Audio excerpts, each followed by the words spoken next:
കഴിഞ്ഞ ദിവസമാണ് കളക്ടറേറ്റിൽ ബോംബ് വെച്ചിട്ടുള്ള ഒരു വിവരം പോലീസിന്റെ ടോൾ ഫ്രീ നമ്പറിലേക്ക് ഒരു മൊബൈൽ ഫോണിൽ നിന്ന് വിവരം ലഭിക്കുന്നത്.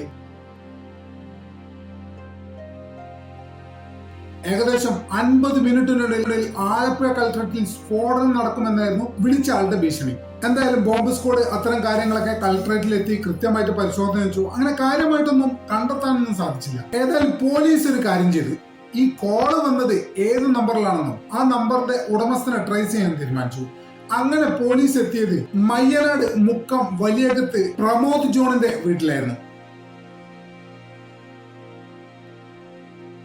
പോലീസ് ആ വീട്ടിൽ എത്തിയ ഉടനെ തന്നെ പോലീസ് കണ്ടത് ഞെട്ടിക്കുന്ന ഒരു കാഴ്ചയാണ്. പ്രമോദ് ജോൺ അവിടെ ഒരുങ്ങി അങ്ങനെ നിൽക്കുകയാണ്. എന്തിനും തയ്യാറായി.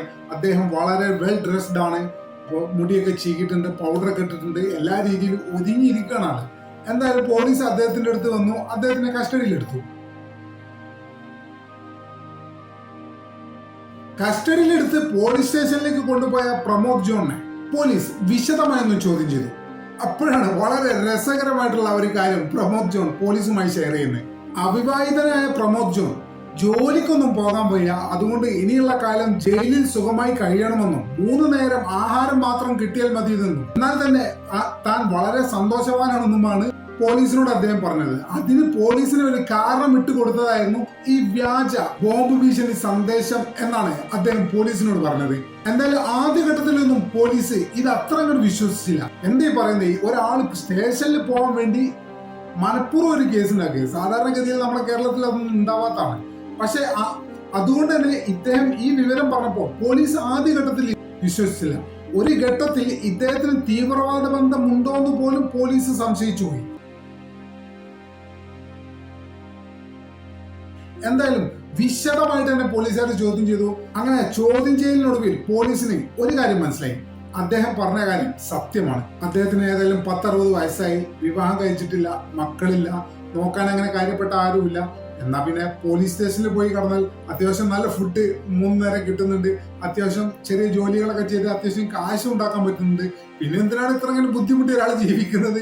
സ്വാഭാവികമായിട്ടും അദ്ദേഹം ആ മാർഗം തെരഞ്ഞെടുത്തു. അദ്ദേഹത്തെ നമുക്ക് കുറ്റം പറയാൻ പറ്റില്ല. ഇതിന്റെ ഒരു സുഖം അറിഞ്ഞത് എങ്ങനെയാണെന്നറിയോ? ഇതിനു മുമ്പേ ഒരു അടിപിടി കേസിൽ ഇദ്ദേഹം പെട്ടിട്ടുണ്ടായിരുന്നു. അങ്ങനെ ഇദ്ദേഹത്തെ 15 ദിവസത്തേക്ക് റിമാൻഡ് ചെയ്തു. റിമാൻഡ് ചെയ്ത സമയത്താണ് ആ 15 ദിവസം വളരെ കുശാലായിട്ടാണ് ജയിലിൽ കഴിഞ്ഞു പോകുന്നത്. കാരണം 3 നേരം ഭക്ഷണം ഉണ്ടായിരുന്നു, അത്യാവശ്യം വ്യായാമങ്ങളും കാര്യങ്ങളൊക്കെ ഉണ്ട്. അതും ഭക്ഷണം എന്ന് പറഞ്ഞാൽ നല്ല ക്വാളിറ്റി ഉള്ള ഭക്ഷണം, മായമില്ലാത്ത ഭക്ഷണം, ഇത്തരത്തിലുള്ള എല്ലാ സൗകര്യങ്ങളും അദ്ദേഹം ജയിലിൽ 15 ദിവസം കൊണ്ട് അനുഭവിച്ചു. പിന്നെ അദ്ദേഹം പുറത്തു വന്നു. എന്തിനാണ് ഇത്ര കഷ്ടപ്പെടുന്നത്? മക്കളില്ല, കുട്ടികളില്ല, ഭാര്യയില്ല, മറ്റു ഉത്തരവാദിത്തങ്ങളൊന്നുമില്ല. തനിക്കാണ് പ്രായമായി വന്നുകൊണ്ടിരിക്കുന്നു, അധ്വാനിക്കാനുള്ള ആരോഗ്യം നഷ്ടപ്പെട്ടുകൊണ്ടിരിക്കുന്നു. ഇത്തരമൊരു അവസരത്തിൽ ഇത്ര വലിയൊരു ഫെസിലിറ്റി ലഭിക്കുമ്പോൾ അദ്ദേഹം എന്തിനത് ഒഴിവാക്കണം? സ്വാഭാവികമായിട്ടും നമുക്ക് ചിന്തിച്ചാൽ അദ്ദേഹത്തെ നമുക്ക് ഒരിക്കലും കുറ്റം പറയാൻ സാധിക്കില്ല. ഇദ്ദേഹത്തിന്റെ ഈ വിചിത്രമായ ആഗ്രഹം അല്ലെങ്കിൽ ലക്ഷ്യം പോലീസുമായി ഷെയർ ചെയ്തപ്പോൾ പോലീസ് അങ്ങനെ വെറുതെ വിടാൻ എന്തായാലും തയ്യാറായില്ല. പോലീസ് എന്ത് ചെയ്തോ, ഇദ്ദേഹത്തിന് സ്റ്റേഷൻ ജാമ്യം കൊടുത്ത് പറഞ്ഞു വിട്ടു. അങ്ങനെ വലിയ പ്ലാനിങ്ങിലൂടെ സുഭിക്ഷമായി ജീവിക്കണം, ഇനിയുള്ള കാലം സുഭിക്ഷമായി ജീവിക്കണമെന്ന് ആഗ്രഹിച്ചു വന്ന പ്രമോദ് ജോൺ എന്ന അവിവാഹിതനായ ആ വൃദ്ധൻ വളരെ നിരാശയോടെയാണ് വീട്ടിലേക്ക് മടങ്ങിയത്. എന്തായാലും ഇത്തരം ഒരു സംഭവം വ്യക്തിപരമായിട്ട് ഞാൻ ആദ്യമായിട്ടാണ് കേൾക്കുന്നത്. എന്തായാലും വളരെ രസകരമായിട്ടുണ്ട്. അതിനുമപ്പുറം ഒരു മനുഷ്യന്റെ നിസ്സഹായാവസ്ഥയാണിത്, അതും കൂടി നമ്മൾ മനസ്സിലാക്കേണ്ടതുണ്ട്. എന്തായാലും നമ്മുടെ ചാനൽ ഇതുവരെ സബ്സ്ക്രൈബ് ചെയ്യാത്ത ആളുകൾ ഇപ്പോൾ തന്നെ സബ്സ്ക്രൈബ് ചെയ്ത് പിന്തുണ വളരെ വിനീതമായി അഭ്യർത്ഥിക്കുന്നു. മറ്റൊരു വീഡിയോയുമായി ഒട്ടും വേഗം തന്നെ കാണാമെന്ന പ്രതീക്ഷയോടെ തൽക്കാലത്തേക്ക് പറയും.